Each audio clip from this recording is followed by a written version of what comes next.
নবী বলেন, জিবরাইল, আমি যা খবর পেয়েছি তোমার হাত দিয়ে পেয়েছি, আর তুমি আজকে জিজ্ঞেস করেছো আমার মুখ থেকে শুনবা, তো শুনে নাও। কিয়ামত ততদিন হবে না, লা তাকুমুস সাআত, ততদিন কিয়ামত কায়েম হবে না যতদিন দাসীর পেটে মুনিব জন্ম না হবে। কি? দাসীর পেটে, চাকরিনীর পেটে, বাড়িতে চাকরনি কাজ করছে, বাপ তারা জন্ম দিয়ে দিয়েছে, যা দাসীর সঙ্গে জেনা হয়ে গিয়েছে, জেনায় লিপ্ত হয়ে গিয়েছে, ছেলে ধরা পড়ে গিয়েছে, ছেলে জন্ম নিয়েছে। বিশ্বনবী বলছেন, শুনে নাও, ওরে জিবরাইল খবরটা নিয়ে নাও, নিয়ে নাও।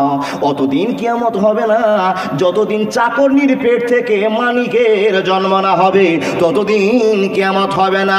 রাসূল গো, কথাটা তো কানে নিয়ে নিলাম, এরকম একটা দুর্ঘটনা ঘটবে। বলে হ্যাঁ হ্যাঁ হ্যাঁ, লেবারের সঙ্গে মালিকেরা জেনা করবে আর তার ফসল দুনিয়াতে আসবে। এটা কত না নোংরাজনক কথা হবে, কত না খবর খারাপ হবে।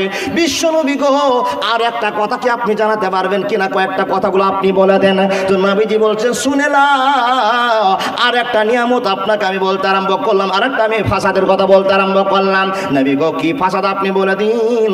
তো বিশ্বনবী জিবরাইলকে বলছে, জিবরাইল রে, এমন একদিন সময় চলে আসবে যার পায়ে একটা স্যান্ডেল জুটছি ছিল না। পুষ মাসের ঠান্ডার মাঘ মাসের ঠান্ডা, যত বড় ঠান্ডা ছিল না কেন, খালি পায়ে রোডে রোডে হাঁটিয়ে বেড়াতো, আর পাগুলো ফেটে ফেটে একবার সারা 3 হাত করে ফাঁক হয়ে আছিল। মানুষটা এত ঠাট গেলা ছিল, লুঙ্গি গাইতে ঘুরছিল, একটা জামা তার গায়ে ছিল না, এক কথায় জুতা ছিল না, লুঙ্গি ভালো ছিল না, জামা ভালো ছিল না। ওই লোকটার এত টাকা হবে, এত টাকা হবে, এত টাকা হবে, মালে তাকে পুঁতে দেওয়া হবে, বড় বড় অট্টালিকা সাজাবে। ফকির লোক ছিল, এখন 3 তলা বিল্ডিং ঠুকে দিয়ে বলছে, আমার চাইতে বড় লোক আর গ্রামে কি আছে বলো? অহংকারে পাগল হয়ে যাবে। ও জিবরাইল, শুনে না, গরিব মানুষের টাকা হলে ফকর শুরু করে দিবে। তখন জেনে নাও, কিয়ামতের 2 নম্বর লক্ষণ, কিয়ামত হতে দেরি হবে না, হবে না, হবে না। গরিব দেখান একটা, গরিব দেখান। এই জন্য তো বাতরুদ নাদি বলছে, যত ফকির চাইছেন আর পুড়ি আগুন লাগে, পুড়ালে বেশি নাকি হবে। জি, বলে কেন? এরা পেটের ফকির নয়, এরা এখন বিল্ডিং বাড়া ফকির। জি, এরা পেটের ফকির নয়। আপনার কাছে লা ইলাহা ইল্লাল্লাহ মুহাম্মাদুর রাসূলুল্লাহ পেট চালাবার জন্য আসে না, ওই চাল কটা বিক্রি করে যেন মিনি স্পেশাল শাড়ি কিনতে পারে, এটা ফকির। জি, তো বলে মুলবি সাহেব, তারা ওদেরকে দিতে হবে না। বলে খবরদার ভুল করবেন না, যে আপনার কাছে চাইবে তাকেই দিতে হবে, সেই এমপি হোক আর এমএলএ হোক, দিতে আপনাকে হবে। তো নবীজি বলছেন, শুনে নাও, যেই দিন ঘন ঘন এরকম কাজগুলো হয়ে যাবে, তোমাদেরকে জেনে নিতে হবে পৃথিবী টিকবে না, পৃথিবী টিকবে না। এতক্ষণ ছোট ছোট কথা বলছিলাম, এখন বড় বড় কথা বলতে আরম্ভ করব। এ আব্বা জানে না, আপনাকে বলছিলাম আলামাতে সুগুরা, এবার আলামাতে কুবরার কয়েকটা নিদর্শন বলতে আরম্ভ করলাম। রসুলের উম্মতিরা মনোযোগ দিয়ে শুনুন। ও ভাই বাবাজি আমার, আলামাতে কুবরা কাকে বলা হয়? ঈসা নবী আসবে, দাজ্জাল আসবে, ইহুদিদের সঙ্গে মুসলমানের যুদ্ধ হবে, ফিলিস্তিনে ঝামেলা বেঁধে যাবে। বলুন তো ঠিক বললাম না ভুল বললাম? একখানা হাদিস আপনাকে বলতে আরম্ভ করলাম, একখানা হাদিস বলতে আরম্ভ করলাম, মনোযোগ দিয়ে শোনা যান। বন্ধুরে আমার, আবু হুরায়রা রাদিয়াল্লাহু তাআলা আনহু বর্ণনা করেন, উনি বলছেন, লা তাকুমুস সাআত, নবীজি বলেছেন অতক্ষণ কিয়ামত হবে না, অতক্ষণ কিয়ামত হবে না যতক্ষণ পর্যন্ত এক শ্রেণীর সঙ্গে মুসলমানের যুদ্ধ না হয়। আবার নবীজি বলছেন, বড় নিয়ামতগুলো, সরি খালি নিয়ামত বেরিয়ে যাচ্ছে কেন গো, ফাসাদ, বড় বিপদগুলো, ফাসাদগুলো আসবে। কি? তো নবীজি বলছেন, শুনে নাও, এমন একদিন সময় হবে, দুনিয়া চলে যাবে, দুনিয়ার দিন পার হয়ে যাবে, কিন্তু দিনের পর দিন ঝামেলাগুলো বড় হতে আরম্ভ হবে।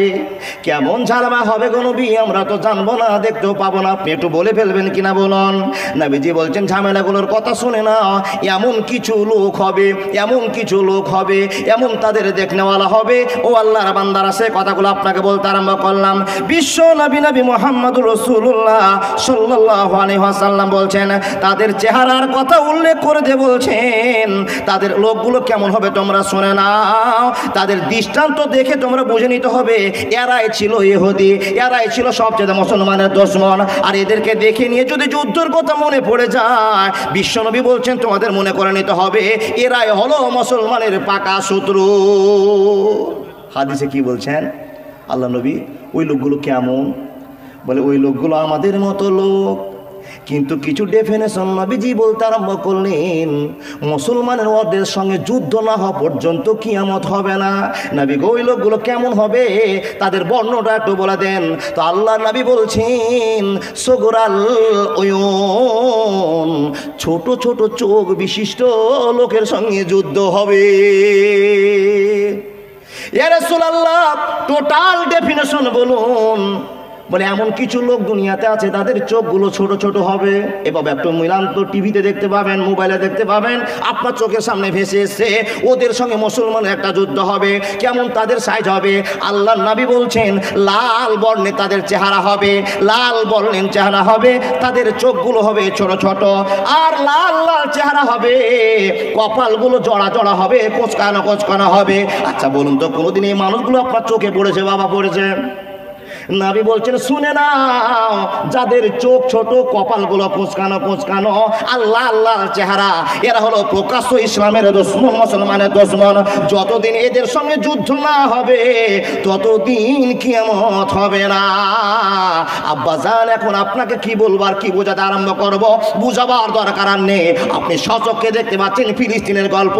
জোরে বলুন তো বন্ধু আমার, ফিলিস্তিনে যে ঝামেলাটা শুরু হয়েছে বিশ্বনবীর কথা মতো চালু হয়েছে, কিন্তু অন্তরে বিশ্বাস রেখে দেন ফিলিস্তিনের মুসলমান জিতবে জিতবে ইনশাআল্লাহ। মনে রাখতে হবে জিতবেই জিতবে, মুসলমান জয়ী হবেই হবে। দেখুন কি বলছেন নবীজি, চোখ ছোট, কপাল মুখ গালগুলো জড়ো জড়ো, লাল বললে চেহারা, এদের সঙ্গে মুসলমানদের তুমুল যুদ্ধ হবে। আর সে যুদ্ধতে মুসলমানেরা জিতবে। কিন্তু মুসলমানেরা জিতবে কেমন হয়ে জিতবে গো নবী একটু বলে দিন। বলে এত প্রবল বেগে জিতবে যে একটা লোককে পেলে সঙ্গে সঙ্গে মার্ডার করতে যাবে, কাটতে যাবে। কিন্তু লোকগুলো পালাতে আরম্ভ করবে, ওই ইহুদিরা পালাতে আরম্ভ করবে। কোন দিকে পালাবে? পালার জায়গা পাবে না, পাথরের গায়ে গিয়ে লুকিয়ে পড়বে, পাথরের গর্তে গিয়ে ঢুকে পড়বে, গাছের জড়ে নিচে ঢুকে পড়বে। এ বন্ধু আমার শুনে নিন, সহিহ হাদিসের কথা আপনাকে বলে যাচ্ছি।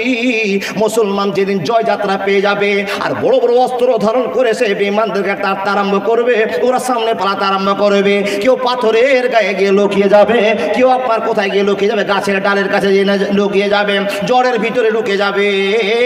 এমন তো সময় বন্ধুরে হঠাৎ করে যে পাথরের কাছে নিচে আছে ওই ইহুদি জাতেরা লুকিয়ে আছে, পাথর তখন বলবে আব্দুল্লাহ ইয়া মুসলিম, ও মুসলমান ইয়া আব্দুল্লাহ, আল্লাহর বান্দা শুনে নাও, এই যে দেখো, এই যে দেখো আমার ভিতরে লুকিয়ে আছে, এই বেঈমানকে তোমার জবাই করে দাও। ফাতাল ফাতাল, তোমরা এসো, তোমরা আসো।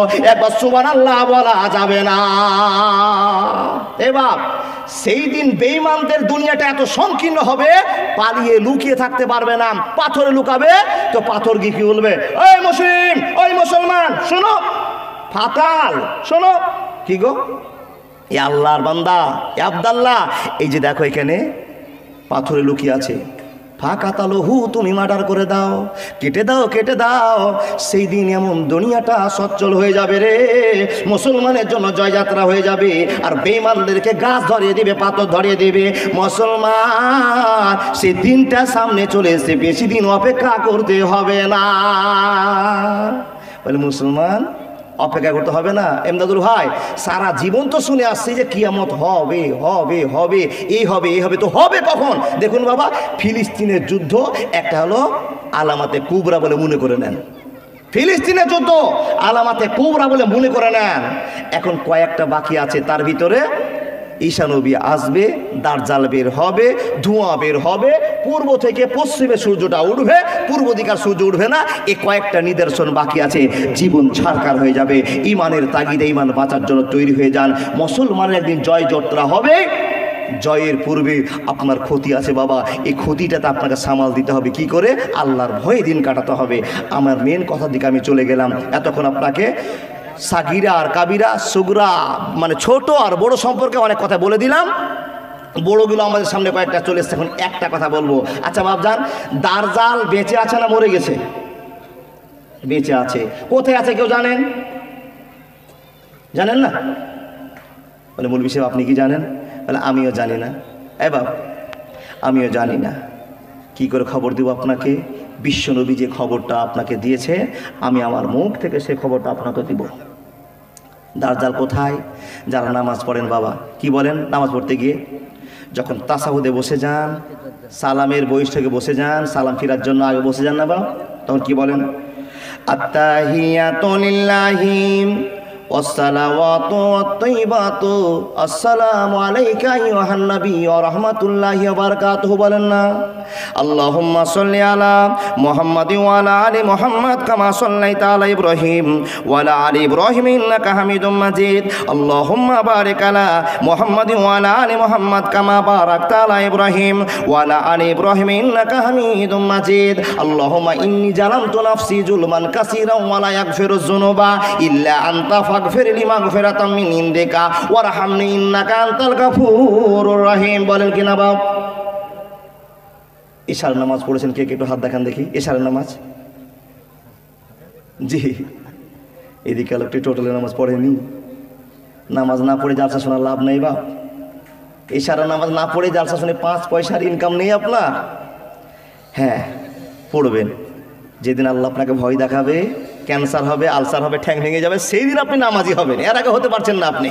জি, বিপদের সময় আল্লাহ আপনার ইবাদত কবুল করলেও নাম্বার আপনি বেশি পাবেন না। আল্লাহর বান্দা, আল্লাহুম্মা ইন্নী জালামতু নাফসি বলা হলো, কি বলছেন? তারপরে বলছেন আল্লাহুম্মা ইন্নী আউযু বিকা মিন আযাবি জাহান্নাম ওয়া মিন আযাবিল কাবার ওয়া আউযু বিকা মিন ফিতনাতিল মাসিদ দাজ্জাল ওয়া আউযু বিকা মিন ফিতনাতিল মাহিয়া ওয়াল মামাত। আল্লাহুম্মা ইন্নী আউযু বিকা মিনাল মাসামি ওয়া মিনাল মাগরাব। এই দোয়াটা কে কে জানে? একটু হাতটা দেখাবে। মুসলিম হইলে কাফনে, খ্রিস্টান হইলে কফিলে, হিন্দু হলে চিতায় পুড়ে ছাই। ও মানুষ, 2 দিনেরই দুনিয়াতে গৌরব করার নাই রে কিছু নাই। মুসলিম হইলে কাফনে, খ্রিস্টান হইলে কপিলে, হিন্দু হলে চিতায় পুড়ে ছাই। ও মানুষ, 2 দিনেরই দুনিয়াতে ফখর করার নাই রে কিছু নাই। ও মানুষ, 2 দিনেরই দুনিয়াতে গৌরব করার নাই রে কিছু নাই। বন্ধু, আপনাকে কথা বলতে আরম্ভ করলাম। যারা যারা জানেন প্রত্যেক দিন নামাজ আপনি বলছেন আল্লাহুম্মা ইন্নী আউযু বিকা মিন আযাবি জাহান্নাম ওয়া মিন আযাবিল কাবার। আল্লাহ গো, তুমি আমাকে জাহান্নাম থেকে বাঁচাও। আল্লাহ গো, তুমি আমাকে কবরের আযাব থেকে বাঁচাও। আল্লাহর কাছে আপনি আমরা বলতে আরম্ভ করলেন আযাবিল কাবার ওয়া আউযু বিকা মিন ফিতনাতিল মাসিদ দাজ্জাল। আল্লাহ তুমি আমাকে ফিতনায়ে মাসিদ দাজ্জাল থেকে বাঁচাও। কিন্তু আপনি দেখেননি দাজ্জালকে, আপনার চোখে কোনোদিন দাজ্জাল ভাসেনি। আল্লাহর বান্দা, আজকে আপনাকে দাজ্জালকে দেখিয়ে ছাড়বো, আপনি দেখতে পাবেন। বন্ধুরে আমার, আপনি বারবার না দেখে আল্লাহকে বলছেন আল্লাহ তুমি দাজ্জাল থেকে বাঁচাও, দাজ্জাল থেকে বাঁচাও। প্রত্যেক দিন দোয়া করে যান, কিন্তু বন্ধুরে কখন দাজ্জাল আসবে, কোন দিন আসবে, পৃথিবীর কেউ জানে না। জানার মালিক একবার জোরে বলুন কে? আল্লাহ। আল্লাহ ছাড়া দাজ্জাল কোথায় আছে কেউ জানে না। কিন্তু বিশ্ব নবীর একটা হাদিস থেকে জানতে পারলাম দাজ্জালকে এখনো দুনিয়াতে রাখা হয়েছে, কোনো অসুবিধা হবে না, হবে না, হবে না। যে দাজ্জাল এত ভয়ঙ্কর, সেই দাজ্জাল এখনো দুনিয়াতে আছে। কিন্তু কোথায় আছে খবরটা নিয়ে যান। বিশ্ব নবীর কাছে জিজ্ঞেস করলেন, হুজুর দাজ্জালের যে এত শুনলাম, এত খবর জানলাম, কিন্তু দাজ্জাল কোথায়? আর প্রত্যেক দিন নামাজে যে আল্লাহুম্মা ইন্নী আউযু বিকা মিনাল মাসামি ওয়া মিনাল মাগরাম করতে করতে দাজ্জালের জন্য 5 ওয়াক্ত নামাজে আল্লাহুম্মা ইন্নী আউযু বিকা মিন আযাবি জাহান্নাম ওয়া মিন আযাবিল কাবার ওয়া আউযু বিকা মিন ফিতনাতিল মাসিদ দাজ্জাল বারবার বলি। আল্লাহ গো, কোথায় দাজ্জাল আছে, কি করে দেখতে পাবো, কখন আসবে? এর বৃত্তান্ত আমরা বারবার ওয়াজ শুনলেও ভুলে গেছি বাবা, তাই আপনাদেরকে মনে করে দিতে আরম্ভ করলাম। লিখছেন কে? ফাতেমা বিনতে কায়েস। রাবিটা ফাতেমা বিনতে কায়েস। কি বলছেন? قالت سمعت منادي رسول الله صلى الله عليه وسلم ينادي الصلاة নবীজির একজন ঘোষক ঘোষণা করে এলাকায় গান জানিয়ে দিচ্ছেন গ্রামবাসীকে, আসসালাতু জামিআতুন, আসসালাতু জামিআতুন, ও লোকেরা মসজিদে নামাজ পড়তে চলো, মসজিদে নামাজ পড়তে চলো। লোকেরা আজান শোনার পর মসজিদে নামাজ পড়তে চলে যায়। বাবা ঠিক বললাম না ভুল বললাম? সব লোকগুলো চলে গেল, আর ঘোষণাকারের ঘোষণা শুনে সব লোকগুলো মসজিদে নামাজ পড়তে চলে গেল। বন্ধুরে আমার, চলতে গিয়ে ফা খারাজতু ইলাল মসজিদে ফাসাল্লাইতু মা রাসূলিল্লাহি সাল্লাল্লাহু আলাইহি ওয়াসাল্লাম, মসজিদে গিয়ে নবীর মুক্তাদি হয়ে প্রত্যেকটি মুসল্লি নামাজ পড়তে আরম্ভ করেছেন। নামাজ পড়ার পর সালাম ফিরা হয়ে গিয়েছে। এ আল্লাহর বান্দা সালাম ফিরে যাওয়ার পর লোকগুলো বসে বসে আপনার তাসবিহ আরম্ভ করেছেন। এমন তো সময় কাজা সালাতু জালেসান আলাল মিম্বারে, বিশ্বনবী যেই জায়গাটাতে খুতবা দিতেন মিম্বারে চড়ে একটু বসলেন, আর বসার সঙ্গে সঙ্গে মৃদু মৃদু হাসতে আরম্ভ করলেন। ওহুয়া ইয়াজহাকু, নবীজি আমার মুচকি মুচকি হাসতে আরম্ভ করেছেন, আর মুক্তাদির সামনে বসে বসে গল্প করতে আরম্ভ করেছে। একবার জোরে বলুন না সুবহানাল্লাহ। আপনাদের গ্রামের মুলবিরা, এলাকার মাওলানার ইমাম সাহেবরা দেখবেন সালাম ফেরার পর কি করে বাপ, আপনার দিকে ঘুরে বসে না প্রত্যেকটা মুলবি, নবীর সুন্নাত, কিন্তু ঘুরে বসে কি বলবে বাবা, কিছু বলার জন্য। ও ভাইরা, মাগরিবের নামাজে এরকম নামাজের নেকি, এশারের নামাজের এরকম নেকি কোনোদিন আপনাদের আলেমেরা বলেছে বাপ? আমরা বলিনি বাবা, কারণ বলতে পারি না যে আপনারা আসসালামু আলাইকুম রহমতুল্লাহ, আসসালামু আলাইকুম রহমতুল্লাহ, সালাম ফিরে তো আপনার কত এমার্জেন্সি কাজ আছে, তসবিহ রাস্তাতে করতে করতে ছুটলেন বাড়ির দিকে, তো মুরব্বি সাহেব আপনাকে ঘুরে কি আর আলোচনা শোনাবে? যখনই সালাম ফিরা হলো এবার নেংটি মেরে ছুটলেন আপনি বাইরে। যদি আপনি মসজিদে বসে থাকেন তো ইমাম সাহেব যে আপনাকে ঘুরে বসেছে কিছু কথা বলবে, ভাই বাইত বাণী জানো, ফাতেহা ক্লিয়ার জানো, তসবিহ তাহলিল করতে জানো না, কিছু গল্প শোনাবে, তো গল্প শোনার আগে তো মুসাল্লি খতম মসজিদ থেকে, তো মুলবির আর কি ঠেকা পড়েছে আপনাকে বলবে? এবার নবীজি ঘুরে বসতেন আর জনগণকে বোঝাতে আরম্ভ করতেন। সেই দিন নবীজি মিম্বারে বসে খুতবা দিতে আরম্ভ করলেন, আর মুচকি মুচকি হাসছে। নবীজি বলছেন, উম্মতিরা, সাহাবার দলেরা কান খুলে শুনে নাও, আসসালাতু জামিআতুন, আসসালাতু জামিআতুন বলে তোমাদেরকে মসজিদে ডাকলাম, তোমরা ডেকেছি, তোমরা এসেছো, নামাজ পড়েছো, সুবহানাল্লাহ আলহামদুলিল্লাহ তাসবিহ তাহলিল হয়েছে। আজকে তোমাদেরকে একটা গল্প শোনাবো, ওই গল্পটার সঙ্গে মিল আছে যেই গল্পটা আজ থেকে তোমাকে আমি অনেক দিন আগে শুনিয়ে রেখেছি। একবার জোরে বলুন না সুবহানাল্লাহ। রাসূল গো, কি গল্প শোনাবেন? বলে, বাপু একটা গল্প তোমাদের শোনাতে চাইছি, সে গল্পটা তোমাদের ভয়ের জন্য আমি বলিনি, তোমাদের শুধু মনে করিয়ে দেওয়ার জন্য। আল্লাহর নবী বলুন কি গল্প? তো নবীজি বলছেন, একটা লোকের নাম হলো তামিমি দারি। কি বললাম নামটা? তামিমি দারি একটা লোক আমার কাছে মুসলমান হতে এসেছে, আর আমি তাকে আশহাদু আল্লা ইলাহা ইল্লাল্লাহু ওয়া আশহাদু আন্না মুহাম্মাদান আবদুহু ওয়া রাসূলুহু কালেমা পড়ালাম। আর কালেমা পড়ার পর লোকটা আমাকে বলছেন, হুজুর গো, একটা দৃশ্য দেখে আমার মনটা নরম হয়ে গিয়েছে, তারপর আপনাকে আমি চিনতে পেরেছি, আল্লাহ আমাকে হেদায়েতের তৌফিক দান করেছে। ইন্নাকা লা তাহদি মান আহবাবতা ওয়ালাকিন্নাল্লাহা ইয়াহদি মান ইয়াশা। হেদায়েতের মালিক আল্লাহ আমাকে হেদায়েত দান করেছে, কিন্তু আমি কিছু দৃশ্য দেখে হেদায়েত পেয়েছি, যে গল্পটা আপনার সামনে আমি বলতে আরম্ভ করলাম। নবীজি বলতে আরম্ভ করলেন, বাবুরে তুমি কোন গল্প আমাকে শোনার জন্য এসেছো একটুখানি বলে দাও। তো লোকটা নবীর সামনে বলতে আরম্ভ করলেন, একবার জোরে বলুন তো লোকটার নাম। 1 মিনিট আগে কি বললাম? তামিমি দারি। লোকটা বলছেন, হুজুর মুসলমান তো হলাম, একটা খবর দেওয়া ছিল। কি খবর গো? তো বলে, হুজুর গো, লাখম একটা বংশের নাম, জুজাম একটা বংশের নাম, লাখম আর জুজাম গোত্রের কিছু বংশের লোকেরা আমরা পিকনিক খেতে বের হলাম। সুবহানাল্লাহ বলুন। পিকনিক খেতে বের হলাম সমুদ্রে বড় জাহাজ নিয়ে, 3 তলা 2 তলা 5 তলা 10 তলা জাহাজ নিয়ে আমরা পিকনিক খেতে বের হলাম। রাস্তায় চলতে আরম্ভ করলাম, রাস্তায় গিয়ে আমরা নৌকাতে উঠলাম, জাহাজে উঠলাম। ও গো আল্লাহর নবী, আমরা 30 জন লোক পিকনিকের জন্য, ঘোরার ভ্রমণের জন্য আমরা নৌকাতে উঠলাম, জাহাজে উঠলাম। কিন্তু যখন নৌকাটা আমাদের ছেড়ে দিলাম, মিডিল পথে গিয়েছে, সমুদ্রে কিছু দূর গিয়েছে, কিন্তু আমরা চারদিক যেন কুয়াশায় ঢেকে নিল। আমরা ডান দিকও দেখতে পাই না, বাম দিকও দেখতে পাই না, সামনেও দেখতে পাই না, পিছন দিকও দেখতে পাই না। আমাদের ড্রাইভারেরা বিচলিত হয়ে গেল, কোন দিকে আমাদের বাড়ি হবে, কোন দিকে আমাদের যাত্রা হবে, কিছুই নির্ণয় করা যায় না। আল্লাহর নবী গো, আমরা 30 জন মানুষ ভয় করতে আরম্ভ করলাম। একদিন চলে গেল, 2 দিন চলে গেল, 1 সপ্তাহ চলে গেল, কুয়াশা ছুটে না, কুয়াশা ছুটে না। ডান দিকে বাড়ি না বাম দিকে বাড়ি, কিছুই বুঝতে পারি না কোন দিকে যাব। আমরা চিন্তায় মগ্ন হয়ে গেলাম। আমরা 30 জন যুবক মানুষেরা ভয় করতে আরম্ভ করলাম। মনে হয় এই সমুদ্র থেকে আর বাড়ি যেতে পারবো না। কবরের আযাব কত কঠিন, সইতে আমি পারিব না।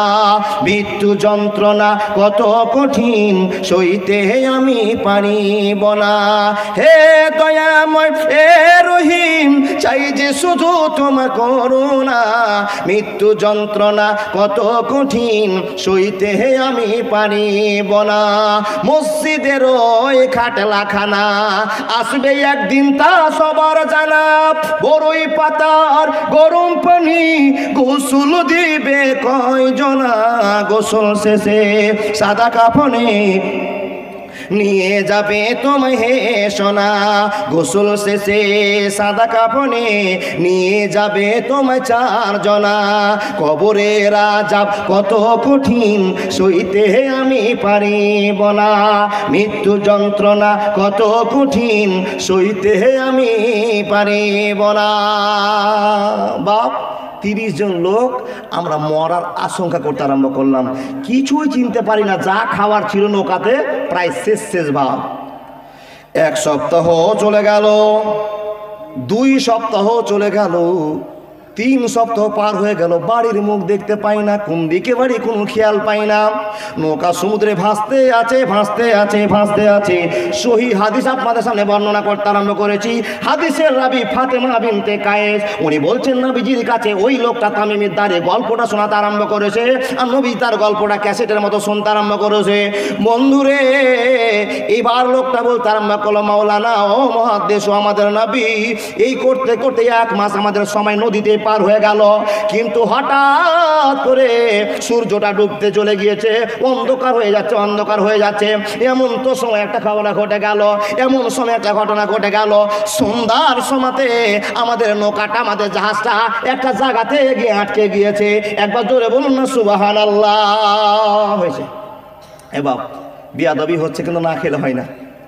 গোটা নভেম্বর মাস বুকিং, আজকে বাড়ি আসার কথা ছিল না, অন্য জায়গায় জালসা ছিল। ডেট কেটে ভোলা আসনার লোক অনেক দোহাই দিয়ে তাদেরকে বুঝিয়ে জালসাটা ক্যান্সেল করে বাপ আপনাদের কাছে এসেছি। সকাল হলে আবার হরিশ্চন্দ্র চলে যাব, আপনারা অনুমতি দিলে খাবো। সব তো বাপ চাচাটা লজ্জাও লাগছে। খাই 1 মিনিট।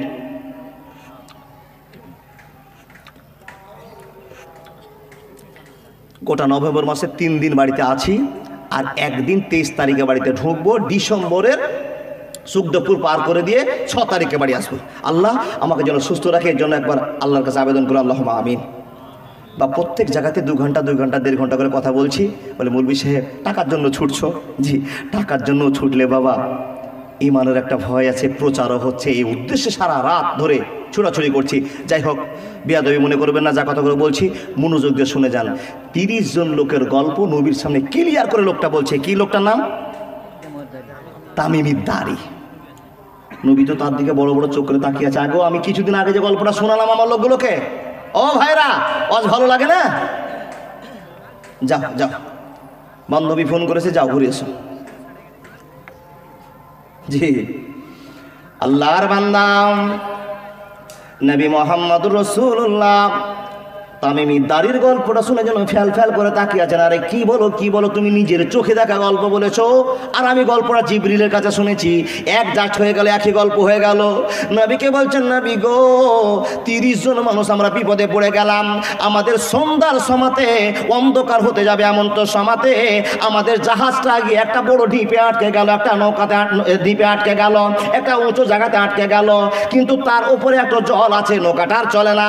ইয়া রাসূলুল্লাহ, আমাদের ওই বড় নৌকার ভিতরে যে ছোট ছোট নৌকাগুলো ছিল, ওই নৌকাতে চড়ে চড়ে আমরা 30 জন মানুষ মাটিতে নেমে গেলাম। একবার জোরে বলুন না সুবহানাল্লাহ। হাদিস, আমরা নেমে গেলাম, 1 কাঁচা করে পানি, কাপড় বাঁচিয়ে ডাঙ্গার দিকে যেতে আরম্ভ করলাম। কিন্তু যখনই ডাঙ্গার দিকে যেতে আরম্ভ করলাম, এক অদ্ভুত ঘটনা ঘটে গেল। নবী গো, ভয় লাগছে এখনো তাকে দেখে। বলে কি দেখেছো বলে দাও।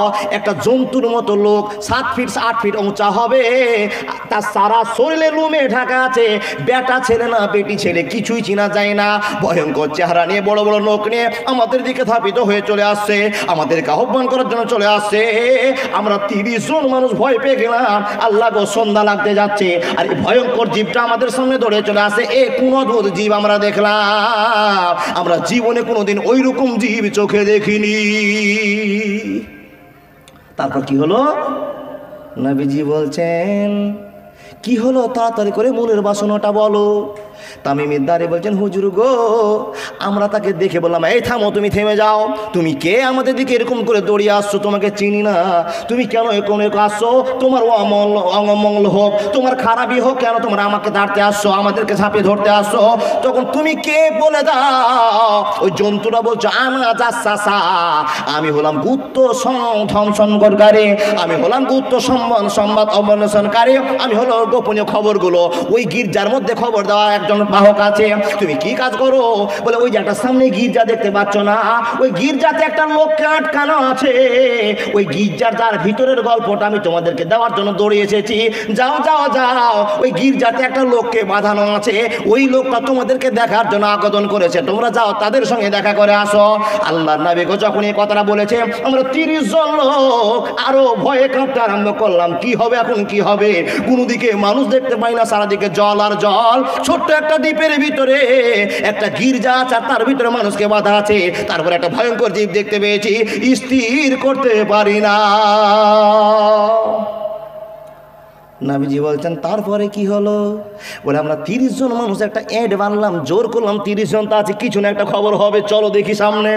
এক পা দু পা করতে করতে গেলাম, তুমি নবী গো, একটা লোককে বাঁধা আছে এমন করে, ডান হাতটা তার ডানে শিকল দিয়ে বাঁধা আছে, বাম শিকল দিয়ে বাঁধা আছে, পায়ের সঙ্গে জড়ো করে বেড়ি দিয়ে বাঁধা আছে, মোটা মোটা শিকল দিয়ে আটকে দেওয়া আছে। আর লোকটা একবার করে ঝাঁকি মারছে আর আমাদের সঙ্গে কথা বলতে আরম্ভ করেছে। ইয়া রাসূলুল্লাহ, দৃশ্য দেখে আমরা ভয় পেয়ে গেলাম। আল্লাহ গো, যদি লোকটা ছুটে যায় তাহলে কোন একটা ঝামেলা হয়ে যাবে, আশঙ্কা আমাদের মনে। কিন্তু নবী গো, জুত করে বান্ধা আছে, ছুটতে পারবে না, এমন একটা দৃশ্য মনে হলো। ইয়া রাসূলুল্লাহ, লোকটার মতো লোক জীবনে কোনোদিন আমরা দেখিনি, এমন একটা লোককে দেখলাম। আমাদের সঙ্গে লোকটা কথা বলতে আরম্ভ করলাম, আমাদেরকে জিজ্ঞেস করলো, হে লোকরা, তোমরা কোথা থেকে এসেছো, কোন জায়গা থেকে এসেছো? আমরা বললাম, আমরা মক্কা থেকে বেড়াতে এসেছিলাম, কিন্তু ভাগ্যের চক্করে পড়ে 1 মাস সমুদ্রে থাকতে থাকতে আমরা বিপদে পড়ে গিয়ে এখানে আমরা সন্ধ্যা হয়ে গেল, আর তোমাদের সঙ্গে দেখা হয়ে গেল। আমাদের কপাল খারাপ, নসিব খারাপ যে তোমাদের সঙ্গে আমার দেখা হয়ে গেল। লোকটা বলছে, তোমরা মক্কার লোক? বলে হ্যাঁ, আমরা মক্কার লোক। বলে মক্কার কয়েকটা খবর আমাকে দাও। কে বলছে বাপ, কে বলছে এটা? যে লোকটা বাঁধা আছে সেই লোকটা বলছে যে আমাকে মক্কার কয়েকটা খবর দাও। ও, খবর নেবা তো, কি খবর বলো? তো বলছে 30 জন লোককে বলছেন, বলো, তোমরা যখন আসছিলাম, হেজাজের শহরের একটা বাইশান নামে বাগান আছে, হেজাজের ভিতরে একটা বাইশান নামে জায়গা আছে, ওই জায়গাটাতে বাগানটাতে খুব ফল ফুল হয়, সমৃদ্ধ ফুল